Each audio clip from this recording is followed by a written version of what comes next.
Ladies and gentlemen, please find your seats. Our program is about to begin. Please find your seats. Our program is about to begin. Thank you.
I'm sure we do.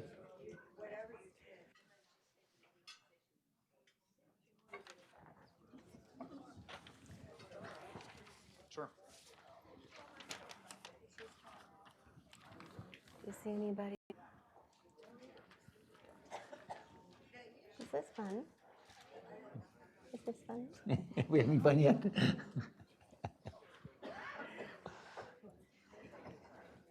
Hi, good afternoon. Thank you all so much for being here and for taking your seats so quickly. That was very impressive. My name is Jamie Miller. I'm the Vice President for Public Programs here at the Aspen Institute. And it's my great pleasure to welcome you to the Alma and Joseph Gildenhorn book series. I'm so pleased to have our guests here today, Evan and O.C. Thomas, with his blockbuster book on Sandra Day O'Connor. It's getting amazing reviews. We love having Evan back. He's the author of 9 books, I think many of which 10. 10. This is 10. Sorry, 10. This is his 10th book. I think we've had many of them here on our stage at the Aspen Institute, not dating back to his very first book, which he wrote together with our former CEO, Walter Isaacson, The Wise Men. And O.C. Thomas, his wife, is a collaborator on his work as an editor and researcher. She's also a lawyer, so she was especially helpful on this one. And we're delighted to have them both in conversation. We're also delighted to welcome our high school students here, and we anticipate some great questions from them. So thank you all. We'll get started. It's wonderful to be back at the Aspen Institute. I do feel like I go way back, partly because of Walter. Also because of Eric Motley, who's in this book. There's a great story that he told us that when he was growing up in Montgomery, his dad would put up newspaper articles and pictures of great kind of civil rights icons, Martin Luther King, but also Sandra Day O'Connor was on his mantelpiece when he was a young man. O.C. and I are just gonna talk about her life here, and then we're gonna take some questions, but we're gonna talk for 35 minutes or so.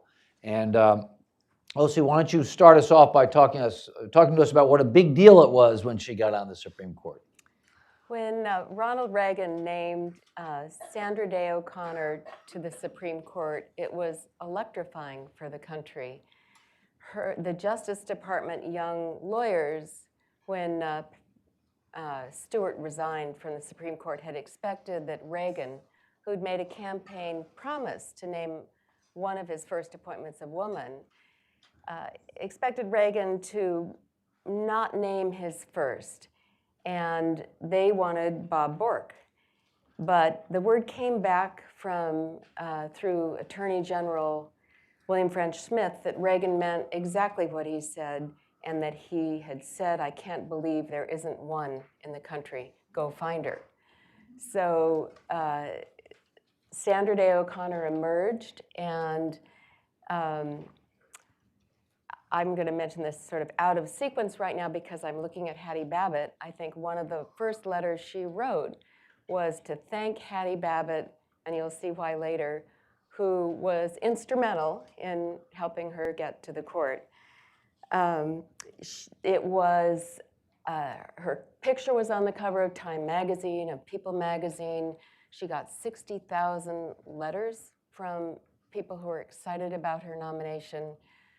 The hearings were seen by tens of millions of people around the world, gavel-to-gavel coverage on cable for the first time for judicial nomination, and lots of attention.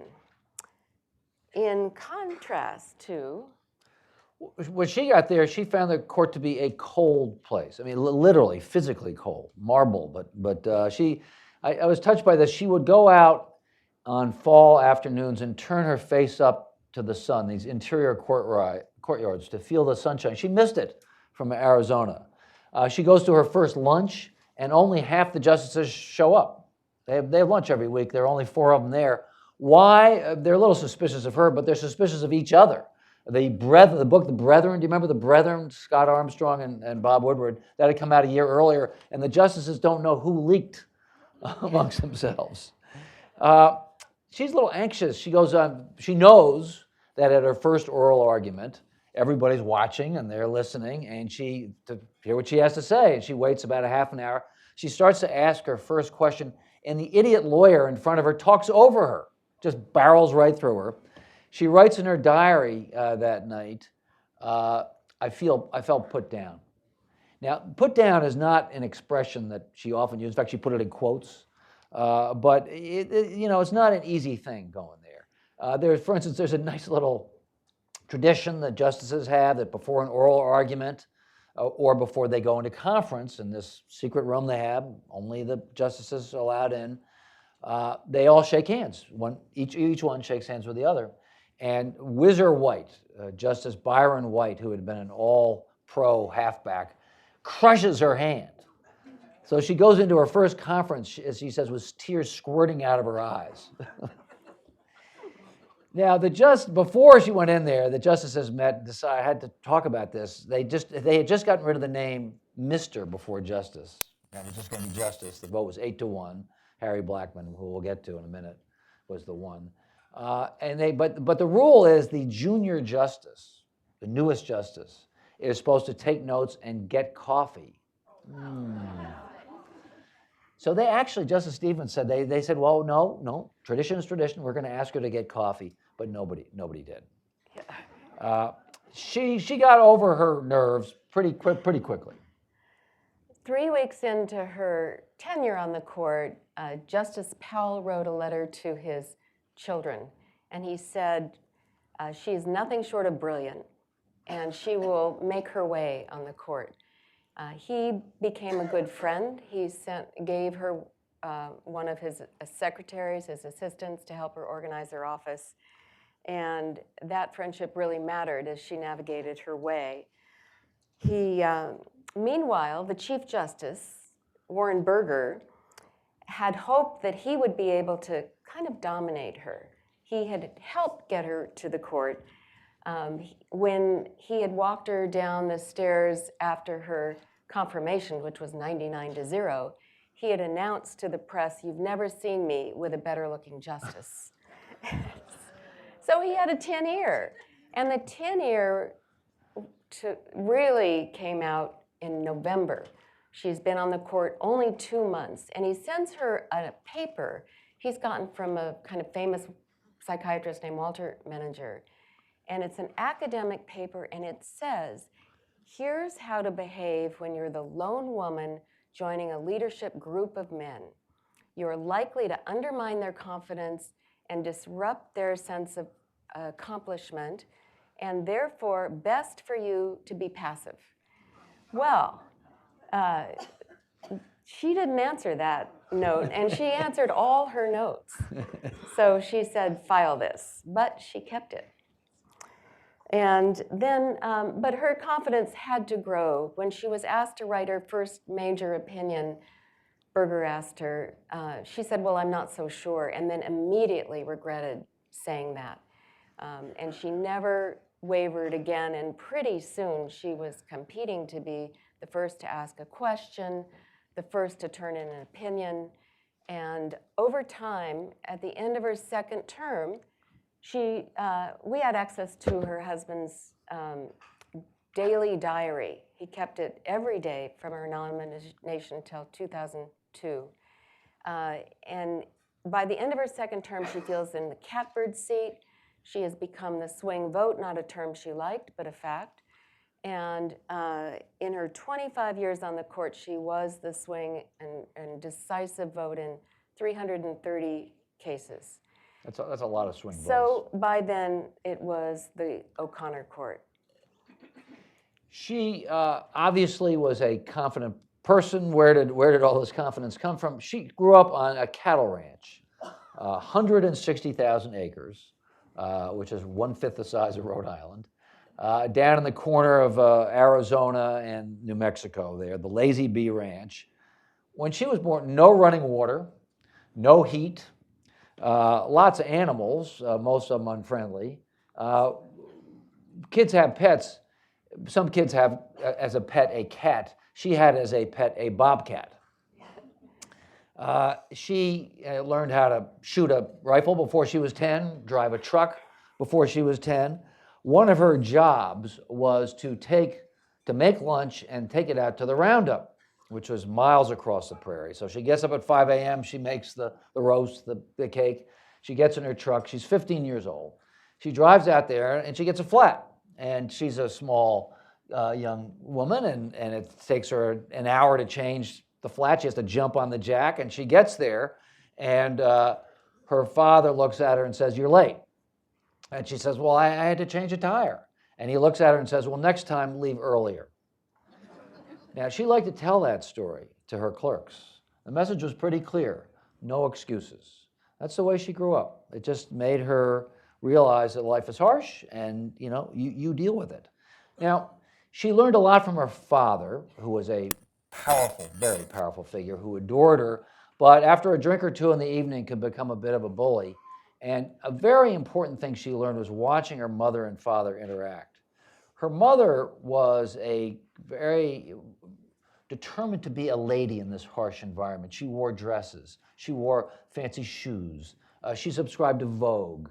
And she dealt with this kind of overbearing husband in a subtle way of not being passive, when he would bully her a little bit in the evening. And she rolled with it. She knew when to stand up to him, but she had a kind of grace with him. And that was as important to Sandra to watch that as it was to watch her powerful father, about how to deal with difficult men, because she dealt with a lot of them over the years. Her father's great wish for her was her to go to Stanford, and she did at the age of 16. She'd skipped 2 classes. She went to Stanford, so I'm going to let her tell you this part. She wrote home pretty soon after arriving on campus that it was utopia. And a friend of hers, she arrives, her dorm is Branner Hall, all women, and she's much younger than the other women. She's dressed in what one of her friends called a lunch at the plaza dress. So her mom has made sure she is outfitted for college. And she opens her mouth, and her friend said it was like the Dust Bowl coming out. So they don't really know what to make of her, but she is smart, and she is happy to be there, and she absorbs it, including a friend invites her to her uncle's house. He's a professor named Harry Rathbun. And he makes a difference. He tells these kids, boys and girls, sitting on the carpet at his house, that they can make a difference in the world. And she starts writing home about this. And he says, women can take their place and men need to let them. And so this is very exciting for her. And meanwhile, she takes a course that actually I took called Western Civ. Western Civ is a really important course there. She talks about it for the rest of her life. Western civilization. They no longer teach it at Stanford because it's regarded as being too too much of a triumph of the West, too patriarchal, too hegemonic, all that. So it's no longer taught at Stanford, but it had a huge impact on her because it taught her about the rule of law. She studied Jefferson, she studied Madison, and she really absorbed it. We had incredible access for this book. The family gave us complete access, all her papers, her diaries, everything. And Boasty and I read her final exam in Western Civ, age of 17. It's this brilliant exegesis on the rule of law. She really internalized Jefferson and Madison and made it her own in ways that were going to be important, obviously, years later. But Stanford in 1946 was full of guys who had just gotten back from the war. What was that expression that Diane Cooley used with us? That young men in bomber jackets. Smiling young men in bomber jackets. Just back from the war. It swelled. It swelled from 5,000 to 7,000 overnight. And this is true across the country. Universities were absorbing young men on the GI Bill, trying to jumpstart their careers. And one of those things they could do was at Stanford Law School, you could go to law school your 4th year of your undergraduate. You could do undergrad and law school in 6 years. And she applied and got in, and she told her parents, I think I'll try it for a year. So she is now 19 and in law school, one of 5 women of a class of 150. And I think 2 of them didn't ultimately graduate, the 3 of them did. And right away, first year, she makes law review, and it's a new law review. It was started in 1948. Warren Christopher was the first editor, the former Secretary of State. And so she is intellectually very excited to be in law school, and she's learning to exert herself. Her dad gives her a car, a 1951 Plymouth. And she goes out and she finds a parking space and gets a bucket of paint and makes a reserved space for herself. So she's a little, she's assertive. When she arrives as an undergraduate at the age of 16, they go to a dance that Saturday night. It's called the Jolly Up. And she loves to dance, and no one's asked her. So she goes up to a good-looking vet and asks him to dance, Andy Campbell. And he falls head over heels, and we find him in California and have lunch with him. And he brings all his pictures of her. He's still in love. He's still in love. Really? Yeah. He says so. Yeah, he says so. And he actually went to visit her after John had died. So that was how she is. Girls did not ask boys to dance in 1946. They didn't in 1965. I mean, it was pretty dramatic and just showed how confident her inner core was. But she was engaged, got 4 proposals at Stanford for marriage, and she was engaged 2 or 3 times. We're not quite clear. One of those proposals came from, you may have read, Bill Rehnquist, her classmate. And this was, Evan and I were going through her correspondence. We had said to her family, we know your parents had a great love match, but we want to write it about it, and we can't make it up. Where are the love letters? Where are the love letters? And so we went down to the basement of the Supreme Court. There's a big banker's box correspondence, and we say, can we see those? And they said yes. And so not knowing what was in the box. Yeah, they didn't know what was in there. And lots of love letters between her and John, and they're wonderful. But 14 love letters from Bill Rehnquist, written as he is back in Washington clerking for Justice Jackson on the Supreme Court. He had left 3rd year law school early to clerk on the Supreme Court, and he's lonely. So they had dated their 1st year in law school from April to December and broken up in December, and he's reliving that, and he's asking himself why, he's blaming himself for their breakup. He's calling their picnics and beach picnics at Half Moon Bay idyllic, and he's in love. And so he says about letter 6 or 7, Sandy, will you marry me this summer? And then he proposes studying for the bar together, and her coming to Wisconsin, coming to Washington. And she doesn't quite know what to say because she has fallen for John, meanwhile. But he, John, has not asked her to marry him. So she doesn't want to say no to Bill Rehnquist. She strings him along. So for 4 months, letters go back and forth, and finally in July, John seems to be on the verge of asking for her hand in marriage, and she sends Bill Rehnquist a special delivery letter and manages to say to him, I'm in love with John, you'll remember him. I'll be happy to see you in August, and we'll go to Yosemite as we've planned. And they do, and they keep their friendship. And that was credit to both of them.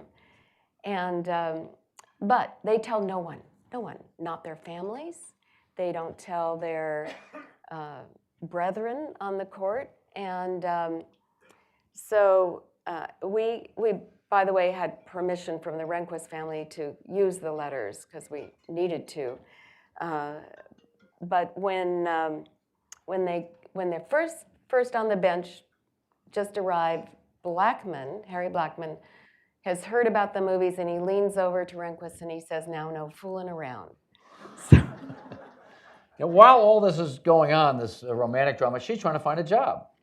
She is near the top of her class. They didn't keep class rank, but Rehnquist is clearly number 1, but she's maybe 2 or 3.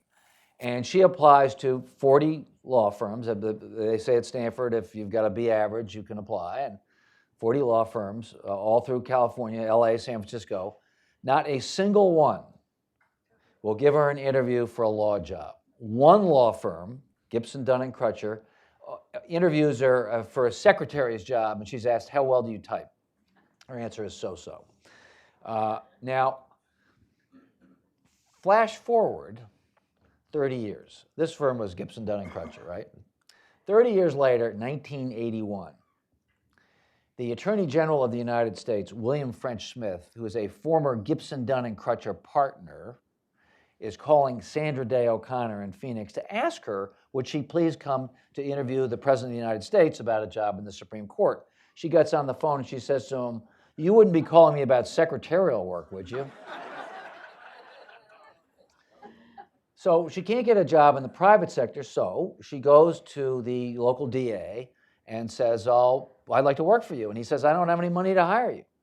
And she says, I'll work for free. And he says, I don't even have any space for you. And she says, I'll work off of your secretary's desk. And he says, okay. And she takes the job. And she said, instead of being bitter about this experience, she says, I was always glad that I couldn't get a job in the private sector because it led me to the public sector. And she spent the rest of her life in the public sector and did pretty well. That doesn't mean that there wasn't discrimination in the public sector, too. She was never bitter about this, but she kept track. So she's in Germany. John and she are married. She's working as a lawyer for the Quartermaster Corps, shipping supplies back to the U.S. after the Second World War. And she gets promoted to Civil Service 9, and she writes her parents, I'm not too excited. It's what I should have had all along. And then when she gets a job as the Assistant Attorney General in the state of Arizona, again, she talks about how she's able to work 2/3 of the time for half the pay.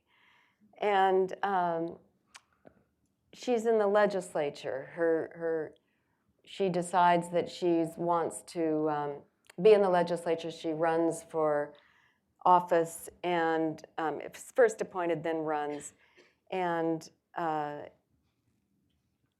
it's interesting, when she's there, she actually writes President Nixon a letter before Reagan nominates Rehnquist as trying to fill a seat on the court. She puts her 2 cents into Nixon, who she's been part of Republican Party politics in the state, and says, you should make your next appointment a woman. which is 1971. And so Well, I need to interject here Back to- that, yeah. I mean, she is moving upwards, but try to imagine being a woman in the Arizona legislature in 1970.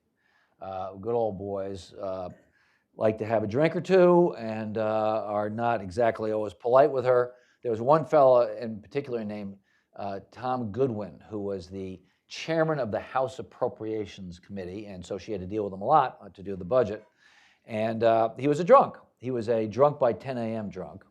And she called him on his drinking, and he said to her, "If you were a man, I'd punch you in the nose." And she said to him, "If you were a man, you could." Now, so she knew how to stand up to the fellows, but she picked her shots. She did in this case, but a lot of other times she had a great ability to just walk away. She was very smart about not getting into stupid fights, pride fights, ego fights. She could just walk away. It's not that she was immune from it. One of her assistants at least once, found her in the bathroom crying. You know, she was human, but she was smart about not getting into dumb fights with people who wanted to get into dumb fights with her. So she, and partly because of that, she was able to accumulate power. I mean, she was the majority. They may have mocked her, but they elected her majority leader because she was so smart and so well organized, and because, I love this, she'd been president of the junior league and she knew Robert's Rules of Order. So she was great at parliamentary procedure. Better than the men at that. she very deliberately went after laws that discriminated against women in the state. She very systematically, starting with the 8-hour work week, overturned rules that she felt held women down. Community property laws, there was a raft of them. And while she thought that there was a lot you could do that would be effective and that would make a big difference. And she never forgot her own experience as a woman, and she tried to help others. And one thing I like is, for instance, in the mid-70s, she's in the legislature, Sharon Rockefeller, who's head of WETA here, is on the Stanford board with her. And Sharon is tired of the commute across country. She feels like she's not effective on the board and wants to quit. And Sandra says to her, "You can't, because if you quit, they will only remember that you quit. They won't remember the good that you did." And Sharon did stay on the board. She's always thinking about, even though she's a very traditional woman in a lot of ways. She doesn't wear pantsuits. She had this kind of line that makes you cringe a little bit at this is 1970. When she was running for office, she would say, this is the era of women's lib and the idea that women were burning their bras. She would say to you, "I come to you wearing my wedding ring and my bra." It sounds a little strange now, but at the time, she's making the point, I'm not some crazy women's libber, even though she's doing a ton for women. Not always out front, behind the scenes, but always thinking about it. Even with I mentioned Gibson, Dunham, Crutcher. They had a 90th anniversary, and of course she's a Supreme Court justice, and they asked her to speak. Ted Olson told us this story, and Ted Olson said, "Okay." She says, "How many women lawyers do you have? How many associates? How many partners?" She wants to know, and so they tell her. You can be damn sure they hired a few more because of her asking. But the point is she's paying attention. Now.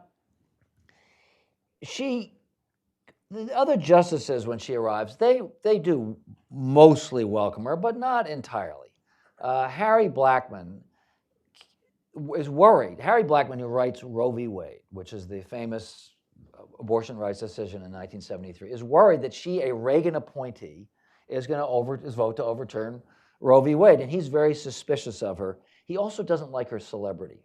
On the day when she's being sworn in, one of the reporters says to him, "You ready for the big day?" And he says, "Is it?" Another time, we had access to his files, and somebody in the Washington Post in the style section writes that Sandra Day O'Connor gets much more attention when she's out there than would be afforded to somebody like, say, Harry Blackmun. he underlines that. And on abortion, he writes in the margins, she is just against abortion. He's wrong about this. She actually is the one who saves abortion rights, but he's wary. She is, and he writes nasty dissents criticizing her. Her mode on that is not to get into a fight, but she gets a little exasperated. She says to one of her clerks, "I even went to his damn prayer breakfast." It's hard, She has to get along with these guys. She's wary. The great Justice Brennan. She thinks he's sneaking footnotes in there to foster his own agenda, and she stomps on the footnotes. He doesn't like that. There's a little bit of tension there. It's not. They're not at each other, but you can feel it. The one justice with whom she clearly had a bad relationship was Scalia. Not initially. When he arrives, she's excited about his intellectual energy. The court's kind of old and a little tired in the late 80s, and he's there and he's full of beans. But Scalia suffers from this problem that all of you have experienced before, of being the smartest kid in the room. He's even that way in the court conference. And he starts sending out these ninograms, correcting the other justices on their grammar and points of law. And she rocks along with it. But he starts publicly criticizing her. He says in one of her abortion decisions, he says about it that it can't be taken seriously. That's a pretty harsh comment public comment for a justice about another justice. She puts up with it. She does say to her clerks, the clerks would try to write in zingers. Clerks draft the opinions for their justices, and they would try to write in zingers. She would take them out. Her thing was, don't get into stupid public fights. However, playing tennis, her husband, John, was a pal of Scalia's and sensed a little tension. So he sets up this doubles game. And she drills him every time at net. She just drills him. And she's a better player than he is. And when they're done, he says, we're never doing that again. Generally, she was a political animal, and she, in subtle ways, she cultivated other justices. Oh, so tell us about Justice Souter.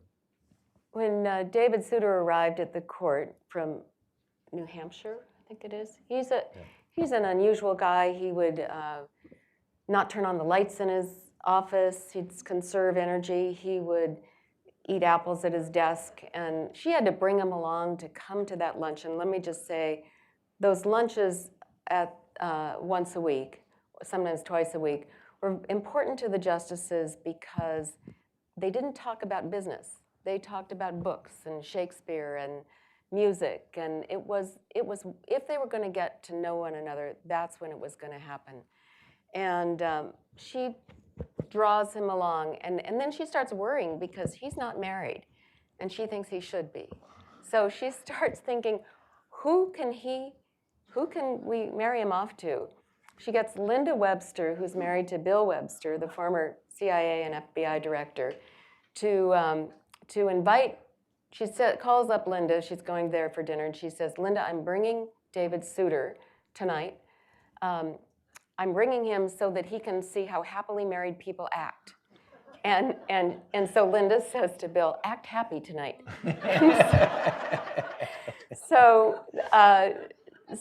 She does arrange one date and for David Souter.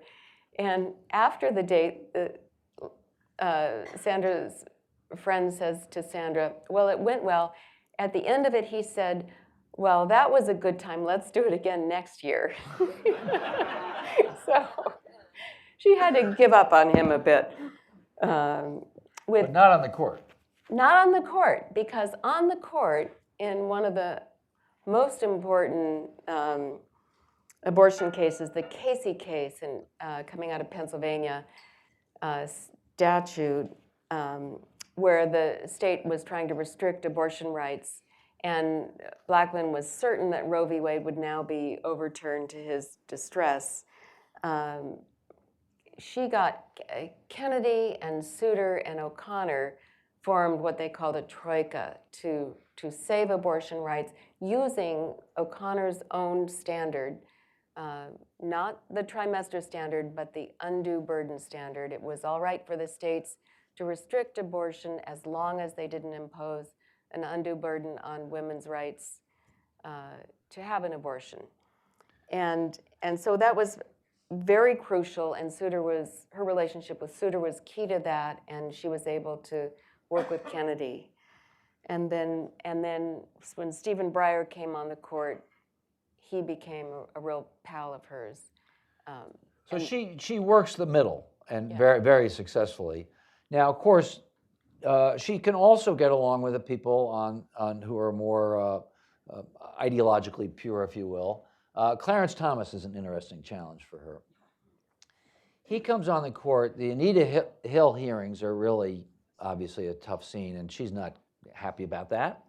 But he told us this story, that after his first conference, he says, I was feeling hammered, was the way he put it. I was feeling hammered.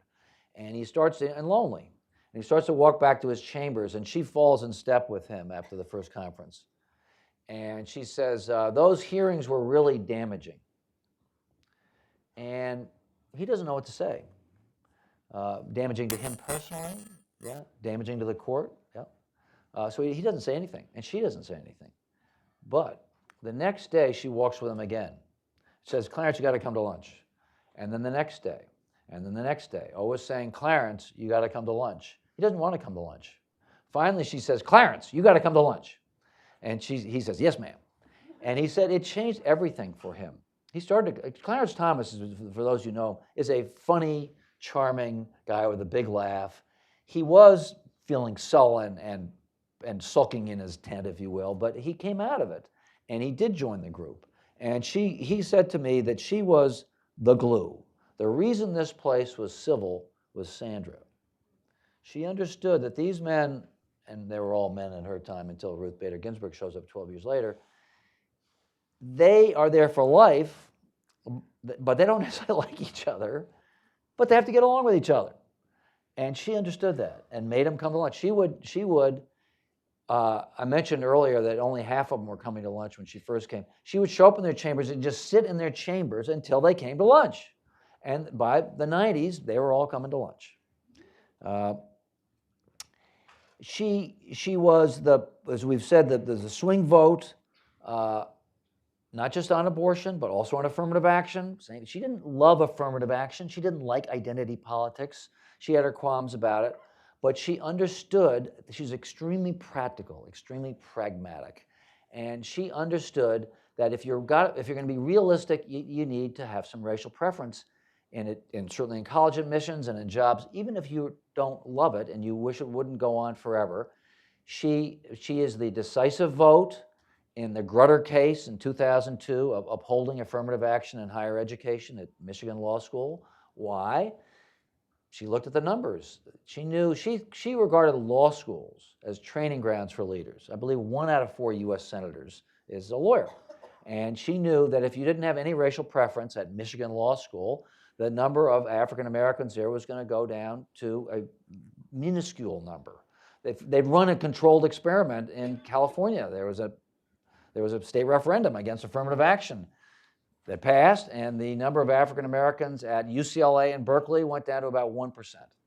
So she was realistic. If you want to train leaders, you got to do affirmative action. She was very influenced by a brief from the military, from the former chairman of the Joint Chiefs of Staff, which said we wanted the officer corps to look like America. So we had affirmative action. So she was the decisive vote in that case. She tried to put a 25-year limit on it. I asked her about this later. She wasn't quite sure that 25 years was realistic because it's such a tough issue. But this is very much the way she was. So try to find a middle way that people could agree on. She had a sense of humor about it. When Scalia teased her, when Scalia was going on and on about how terrible affirmative action was, she said, "Oh, Nino, how do you think I got my job?" She understood also a very important thing about the court. To her, it's not the last word. It's in a conversation with the other branches of government. She often wrote concurrences to send a case back to the lower courts or to the state legislature to keep working on the problem, whether it's abortion or affirmative action or religious involvement in public life. She believed that it had to be this ongoing conversation between the branches of government. This was her idea, learned from Western Civ at Stanford, that there is this relationship between the three branches of government. No one dominates. They all check each other. They all form this function. And she was not ideologically purist about it. She believed that everybody's got to ultimately compromise. For that reason, she was unhappy about her replacement. Justice Alito, she felt, was too ideologically pure, too doctrinal. She rarely spoke ill of others. In fact, it was a motto of hers not to do that. But she was not totally discreet about her feelings about Justice Alito. She felt that he was too much of an ideological purist, and she regretted that he was her replacement. We're going to talk a little bit about her clerks. We talked to 94 of them. We were lucky enough that she asked them to cooperate, and they did. And they are an amazing group of smart people. Half of them were women. So she knew that being a clerk on the Supreme Court is a pathway to the highest ranks of the legal profession, and she made sure half of them that she had were women. And they are today professors and judges and in top law firms. She gave her clerks what she liked to think of as a lesson in life. Get exercise, see nature, go out, be kind to others, not just be a top lawyer. She liked to make sure, she had an aerobics class. The women had to go to that. The men had to be in shape.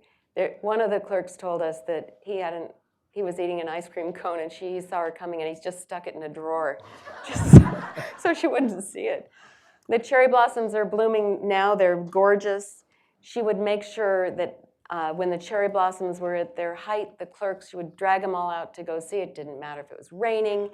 They'd walk 2 miles and they'd wonder and grumble among themselves how much work they had, but they had to see because she thought that was important.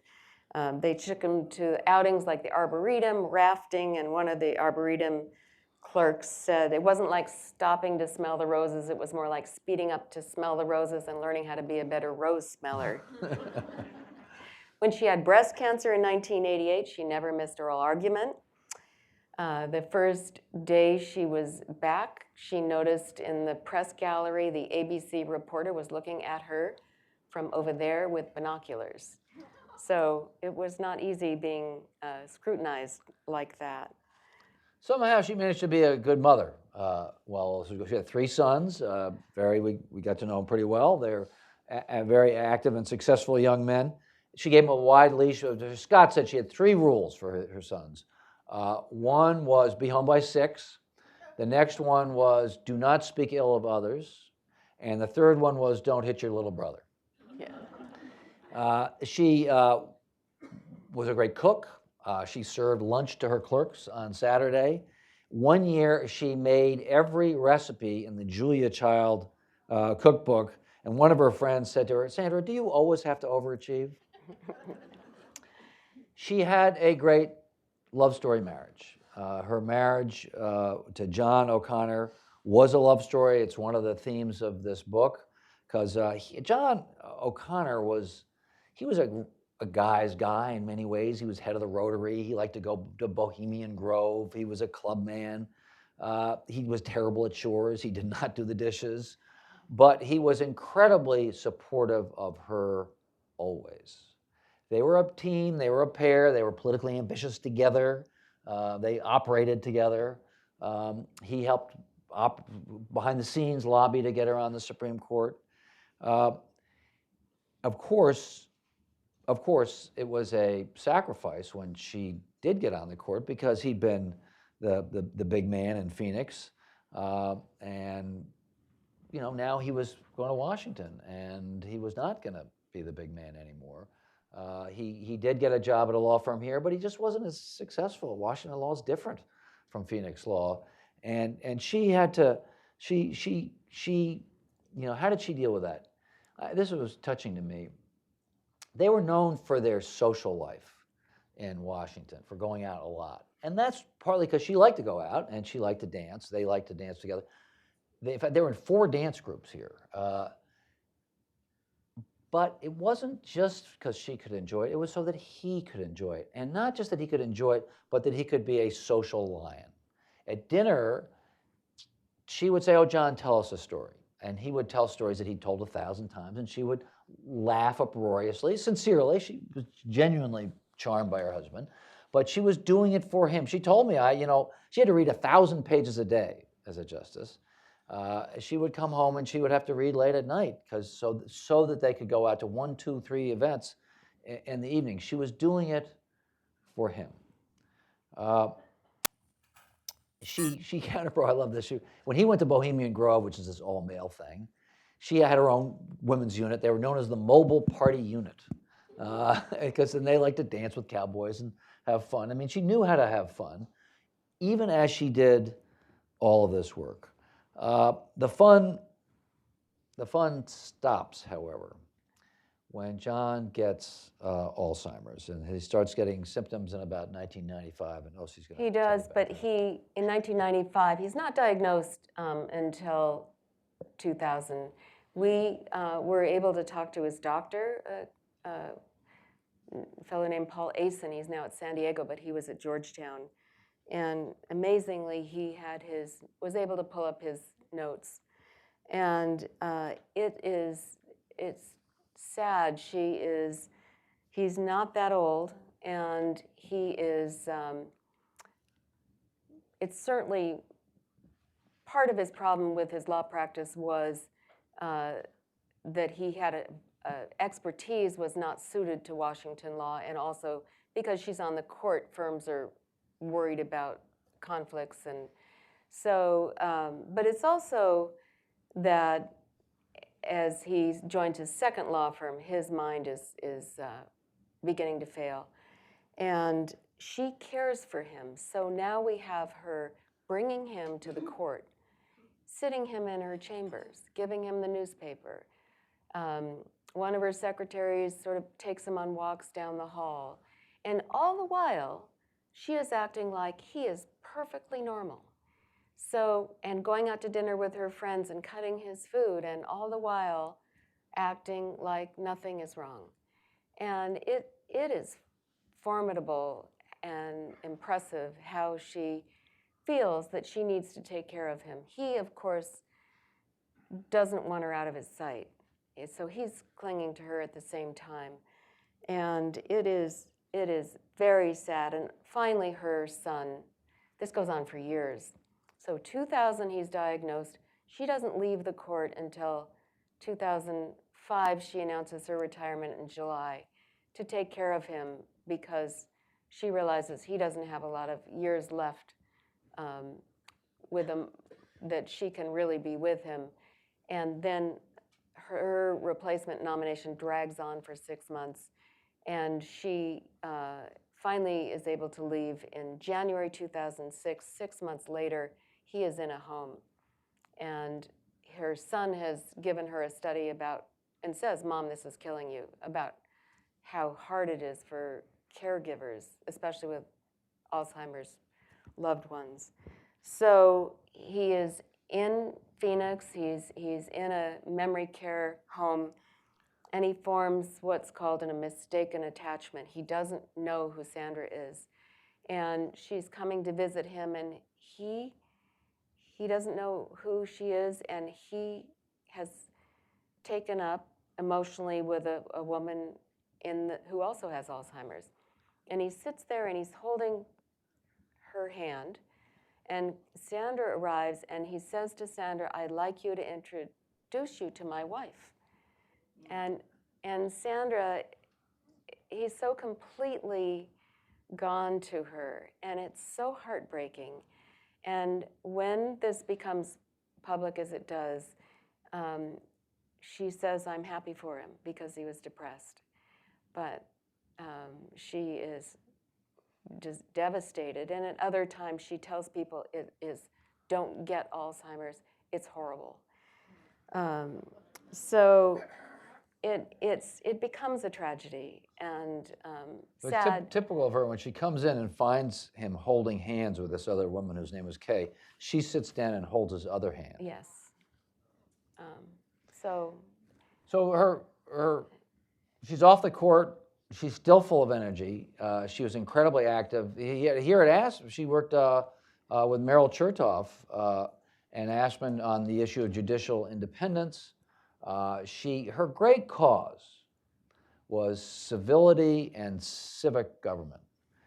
She, even as a Supreme Court player, a Supreme Court justice, in the 90s, she got dissatisfied with the rhetoric in the Congress, how uncivil it was, and she summoned the majority leader, Tom Daschle, Senator Daschle, and the Republican leader, Trent Lott, to her chambers, and said, "You guys need to be more civil to each other."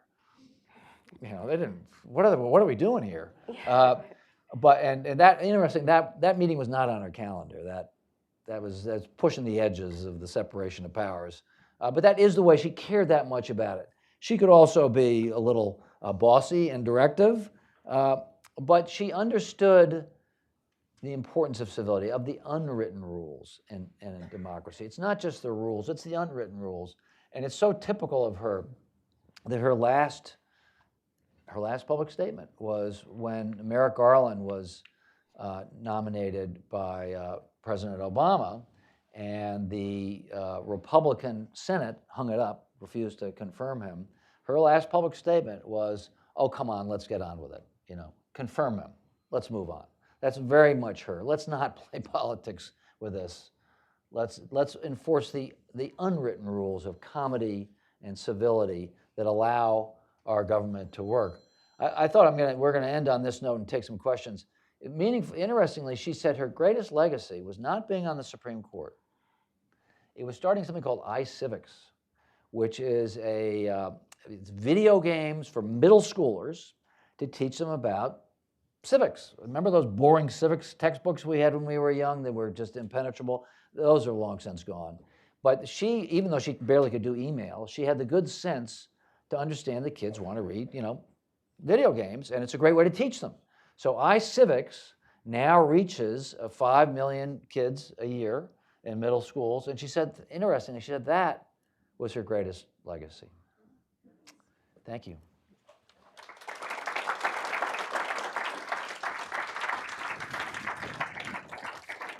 questions. We're going to take some questions. We got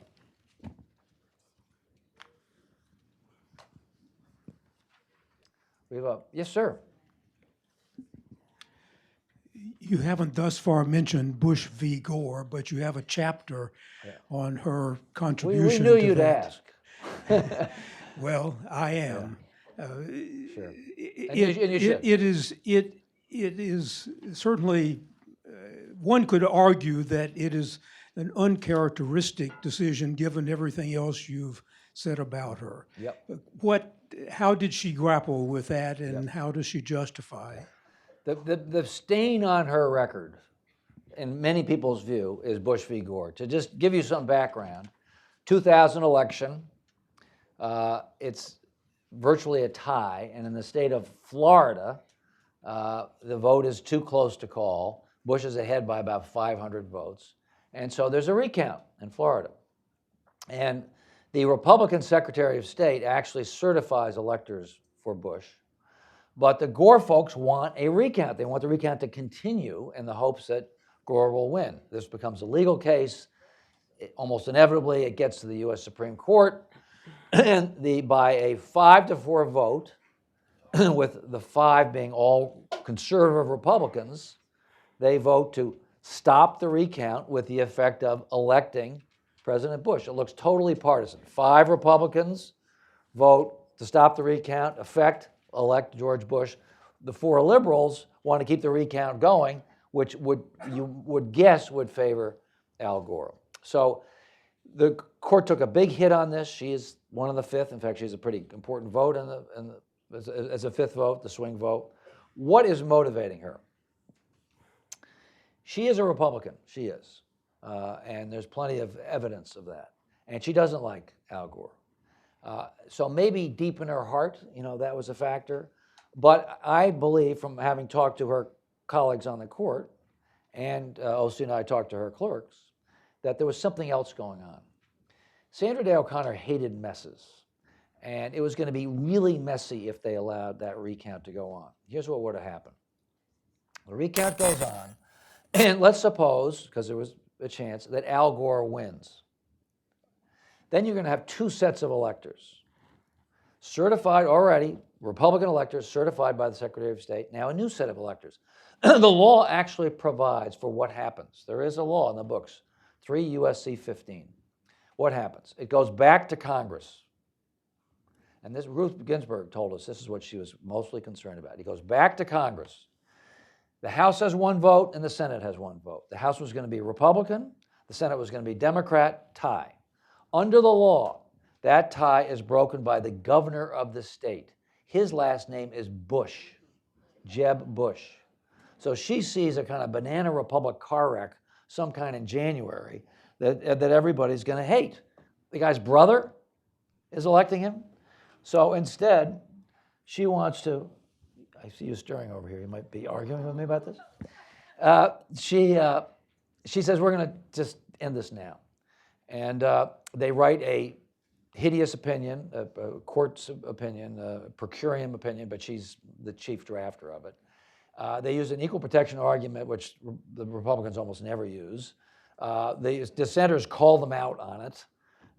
And I'm going to use a crude profanity here, but I'm quoting a Supreme Court justice.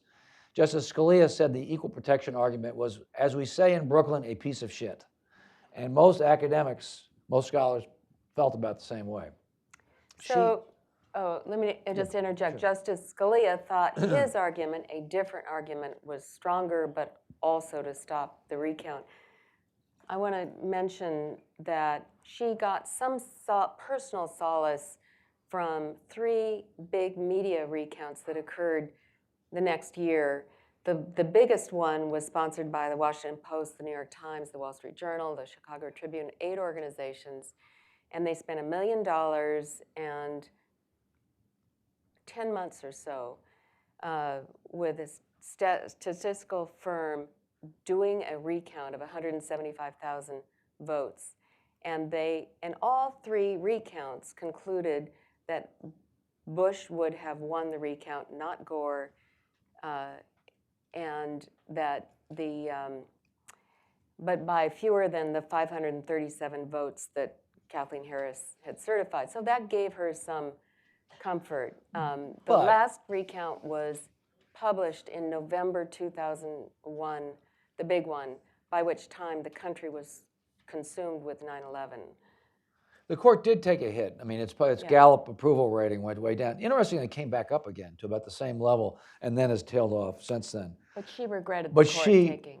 She did. Yeah. She's a woman of no regrets, a person of no regrets. But in this case, she was very uncomfortable. People would ask her about it, and she'd say, "Oh, get over it and move on." She could be brusque about it, and she didn't. She took a lot of heat from her social pals. In fact, Hattie Babbitt told us a story that they met at a movie theater. This is interesting, and Bruce Babbitt and Hattie were not too crazy about this outcome and wondered about it. And she said, "Let's come back for dinner," right? She said, "Let's go," and she made him a salad, a pea salad, and because she understood that breaking bread together. Then I don't think you didn't talk about Bush v. Gore. They talked probably about ranching, right? About the movie. About the movie and about, but everything but Bush v. Gore. Yeah. But that's her. You know, let's break bread together. Let's try to get past this if we possibly can. But she did about 11 years after the case. 2013. She said to the Chicago Tribune editorial board, maybe we shouldn't have taken the case. So she had some regrets. I asked her about it. She said, well, yes, I probably did have some regrets, but regrets don't do you any good. Sure. Yes. Thank you. Thank you very much. Very interesting insights into the Supreme Court. Do you think that she would have subscribed to John Roberts' theory that Supreme Court justices are like referees or umpires on a baseball diamond and only call balls and strikes? It's my estimation that balls and strikes determine the game. And I heard that during Kavanaugh's. Yeah. So, and secondly, should we have 9 people determine the lives of 330 million Americans by one vote? I think that being an umpire, balls and strikes, is a bogus explanation that justices use when they're being confirmed to make the congressman go away. You don't have to be in the Yale School of Legal Realism to believe that judges, of course, are affected by their own political views. I mean, they try extremely hard to be nonpartisan within the room. When you're inside the room where it happens, they are not talking about politics. We spent a lot of time up at the Library of Congress reading her papers. It's a very principled argument between the justices. It's not log rolling. It's not political. They are making principled arguments.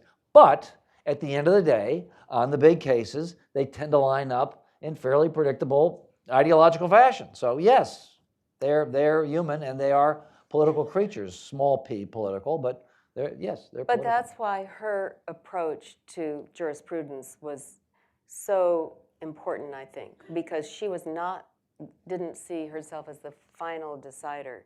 She was saying, try again. This doesn't work, but do it again. You'll find a way that works. So she had a lot of deference, I think, to the legislature and to the executive branch that is healthy. How about right there?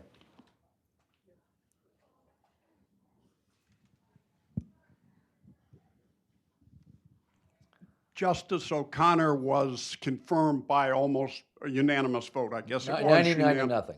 99 to nothing. That's not our recent history. No. What do you think it was about her or the times that allowed that to happen? Was it her unique nature? Was it Ronald Reagan? Was it because she was the first woman? Was it the way the political chips fell?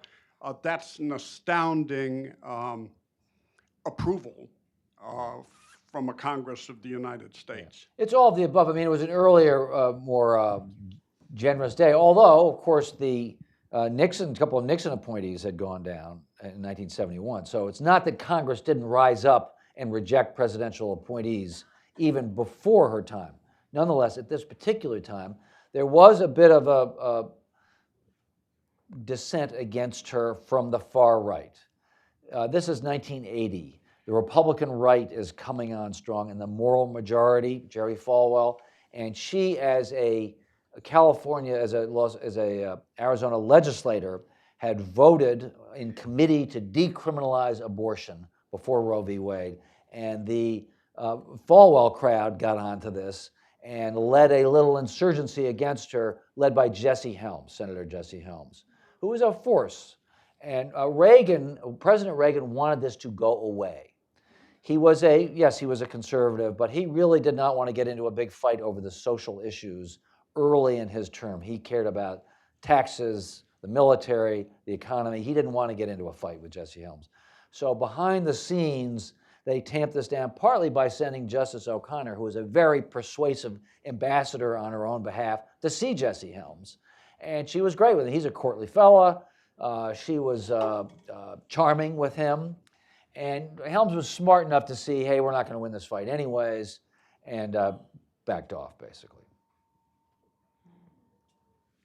Yeah. Oh, I'm sorry. Back here. Yeah, back there. Yes. You mentioned that Sandra Day O'Connor was reported as being pretty anti-abortion, but in a decision she had kind of saved women's right to abortion. Why do you think this was? Like, why had she made that decision? Sure, please. She would say in her confirmation hearing, she said she was personally opposed to abortion for herself, but that she was over the hill, that was the term she used, and so it was not a hard thing for her to say. She didn't face it personally. And I think she was really, she valued precedent on the court, stare decisis. She thought it was important not to overturn a standing decision unless there was a strong reason to do it. And I think she thought that there was a lot the states could do to discourage it without denying women who really felt they needed it to have an abortion. Sure. Thanks a lot. You alluded to your conversations with the justice. Yeah. Tell us a little bit about those, and also how you got involved in the book. Yeah. She had written a memoir about growing up on the ranch, The Lazy Bee, 20 years ago. And Random House, my publisher, was after her to write her memoirs. And there was some talk of that. I was brought in actually as a possible ghostwriter for that. I could tell she didn't really want to do it. She's a very discreet person. I think she wanted to be remembered, but I don't think she really wanted to write a memoir. In any case, she got dementia, and very early dementia. And so the family decides, and she decides, let's do this as a biography. So they went back to me as the Random House author with a law degree. We had the same editor. And so I was asked, and OC and I got involved in this, and the family opened up. They gave us complete access to them, to their papers, to the law clerk. She wrote a letter to her colleague. We interviewed 7 justices. She wrote a letter to the other justices and to her clerks and to her friends saying, please talk to Evan and OC. And so that's how it came to pass. So when I came on the scene, she'd already had a little dementia. I don't quote her extensively in the book. I didn't talk a whole lot about the cases with her. OC and I talked to her mostly about growing up on the ranch and her family life, and occasionally I would ask her about, particularly where there's sort of a close thing on a case. We saw her 6 times. You could see the deterioration. She has the formal diagnosis is dementia, probably Alzheimer's. And today I saw her 2 weeks ago. I brought her the book. And she's in the moment, as they say. She's not in great shape. She has Alzheimer's. Should we go back? Yeah. In your conversations or in any way, can you have any idea what she did or would have thought about the appointment of Kavanaugh? And not the appointment, but the hearings. No, she would have hated the hearings because they were contentious and they turned ugly. And she's all about civility and people getting along. She's an empathetic human being. I think she would have felt for Kavanaugh to be in that difficult situation. But now I'm really projecting because she's too far. I'm not even sure she really saw those hearings. So at this stage, I'd be guessing. Her basic mode, which we've described here, was you don't have to like each other, and the justices don't, but you do have to get along. And what she did with Clarence Thomas was illustrative. I'm sure she hated those Anita Hill hearings, but she made damn sure he came to lunch. Last question. Thank you. I'll ask 2 questions, if you don't mind. First, your experience from Ruth Bader about her relationship. Oh, yeah. And since they had, in certain respects, very similar backgrounds and interests. The second is a lot that has been written about her decision to leave the court and to purportedly talking to Rehnquist to leave at the same time, and yet that doesn't occur. And I'm curious as to whether there is any interesting information about that. OC, why don't you take Justice Ginsburg? Justice Ginsburg and Justice O'Connor. Justice O'Connor was delighted when Justice Ginsburg was nominated and joined the court 12 years after she had been the only woman. They put a bathroom near the conference room, finally, so there was a ladies' room. And she said that the press could stop writing about what Justice O'Connor, was wearing at night. So she reached out to her right away, advised her on how to get her opinions out. Justice Ginsburg was upset that one of her first assignments was so difficult. And then when Justice Ginsburg got cancer, she advised her on... Well, let me interrupt you for a second. She said, oh, Ruth, you just do it. Just do it. Just do it. That's right. And Justice Ginsburg told us that story. She advised her on her chemotherapy regimen. They went on international trips together. Ruth was a night person. Sandra was a morning person. Sandra would be up in the morning greeting people. Ruth would be late to the bus. You know, they were, lawyers would mistake them one for another. They looked nothing alike, and they had t-shirts made, I'm Ruth, I'm Sandra.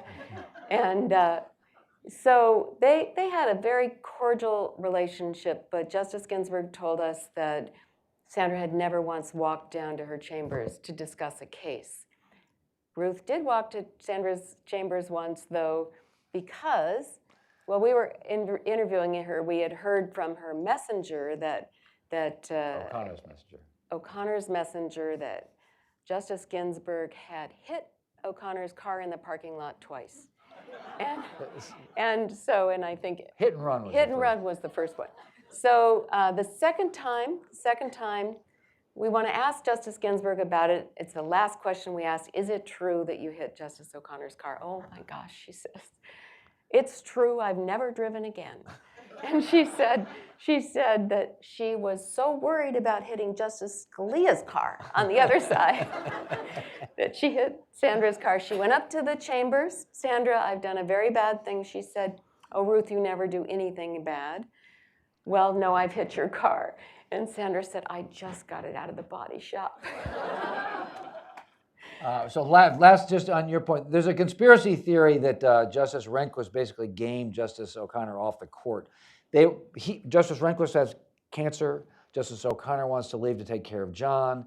They both don't want to go at once because that's too much of a burden on the White House.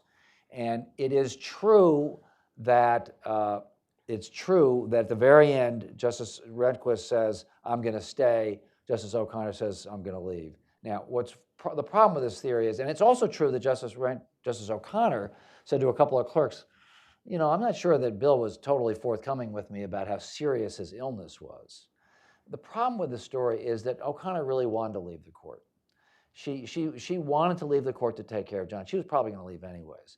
So, and was Rehnquist gaming her? I think Rehnquist wanted to stay alive. You know, he may have been fooling himself about how sick he really was. That's it, yeah. Oh, we got one more. One more. Why do you think Justice Ginsburg is spoken about so much more often than Justice O'Connor is? Well, she's still alive. She's still on the court. Well, Justice O'Connor's still alive. Yeah, they're both on the court. Justice, I like to say about Justice Ginsburg, she's the least shy person I ever met. And she's out there, and she cares about her name, and there's a documentary, and there's a movie. And I think, and this is important, she is a great symbol of women's rights. What she did, I urge you to see the movies, both of them. It's a great story about her crusade for women's rights, and she deserves all the recognition that she can get. Justice O'Connor has been largely forgotten. We're trying to make you remember. Thank you very much. Hi, folks. Book sales are by the elevator, and book signings will be back here by these windows. Thank you very much.